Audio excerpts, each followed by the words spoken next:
course there's a risk. But consider the risk, Mr. President.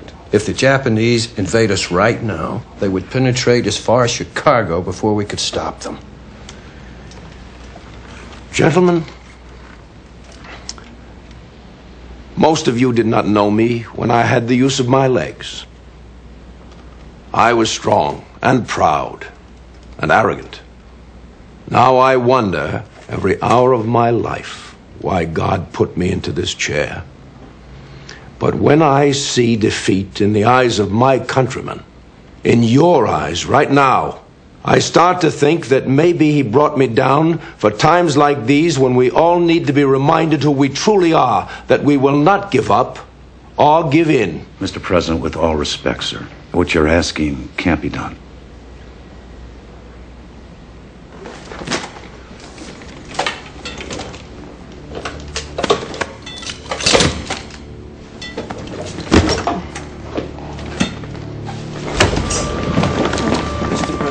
Mr. President!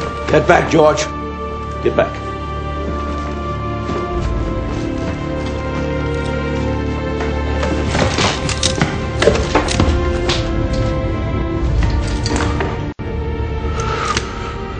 Do not tell me it can't be done.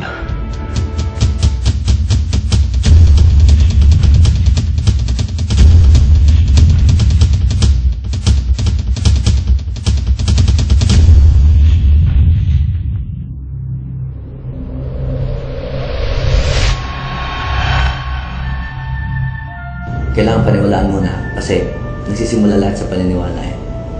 Pag pinaniwalaan, saka nangyayari. Hindi totoo na nangyayari na hindi pinaniwalaan.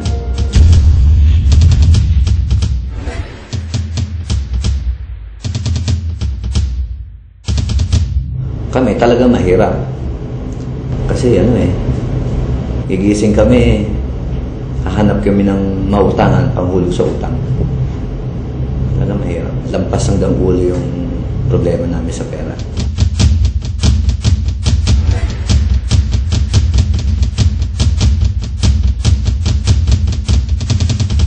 Madaling araw nun, isa palang anak namin nun, si JB, mga gamit namin, lahat-lahat na. Yun na yung tayong kayamanan namin, yung kariton na yun, at saka yung gamit namin na nandun sa kariton. Sabi ko, ang pamilya ko, ang buhay ko, andun na. Isang kariton. Lumipat kami ng bahay. Ang tanging kayamanan ko, isang kariton. Andun yung mag-ina ko, andun yung mga karton-karton. Yun na yun.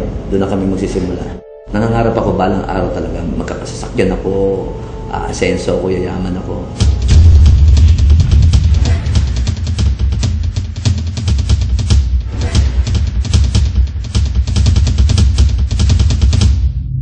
Ang nakita ko talaga na naiintindihan ko, yung gigil ko na makaon sa hirap, yun yung nagtulak sa akin. Kaya ako nakaon sa hirap. Kasi kahit naman ano, aaralin ko eh. Kahit wala akong skills, aralin ko.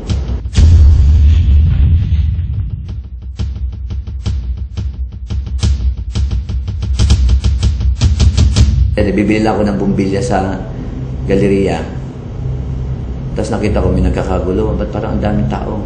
Sa gilid ako dumaan. So, nung una, hindi ako nakarelate. Kasi pinag-usapan niya paano daw mag-encode yun. Hindi ako nakarelate. Tapos yung binantayan ko lang yung sinabi na sa ganitong schedule, meron ulit seminar. Pumunta ako doon.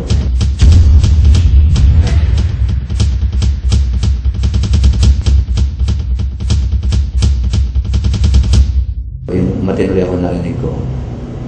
Yan. Pag-uwi ko, umiyak ako ng napakatindi. Kasi naghahalo na yung emosyon ko eh. Sabi ko, yung sama ng loob ko sa sarili ko, yung galit ko sa mundo, yung galit ko sa mga nangyari sa akin. Tapos nakakita ako ng ganitong presentation. Sabi, parang naramdaman ko na dito mababago buhay ko.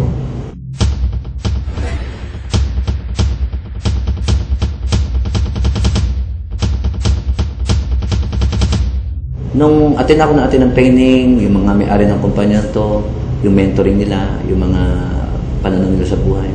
Nung in-apply ko, gumanda ang samahan namin mag-asawa. Yung tiwala niya sa akin, tumaas.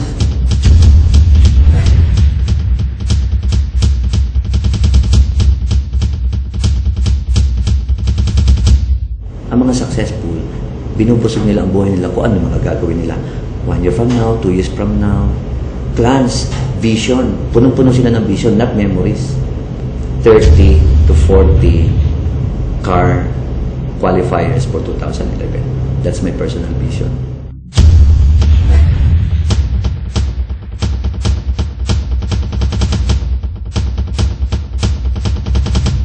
O masarap pala na maging successful pag marami kang dinaan ng hirap. Kaya ako nakakaharap sa sa kahit anong sitwasyon kasi galing ako doon. Hanggang after 1 year and 1 day, nakabili ako ng Pajero 4x4 dito. After 1 year and 9 months, na na-enjoy namin yung Pajero, binenta ko yun kasi nga lumabas yung Montero eh. Bumaba yung presyo ng Pajero mula nang lumabas yung Montero.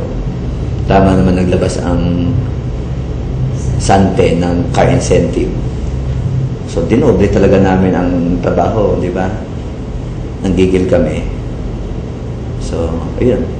Yun yung ilalabas namin ngayon, Montero. O, di ba? Montero na.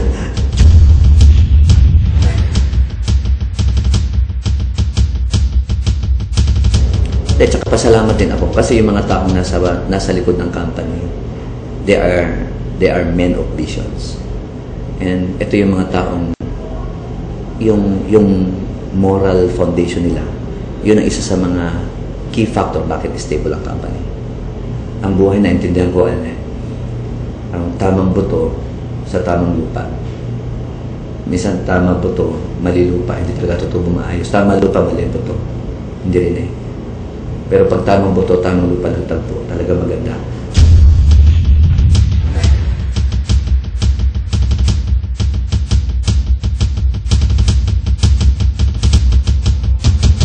Ako ang pinakamalaking kayamanan ko ngayon. Yung nakakaintindi ako ng tao. Yung kaya kong ilatag sa tao at ipaintindi sa kanya na ang success may bakas. Yung tinuturo ko na sa kanila, libro na ng buhay, yung totoong libro ng buhay.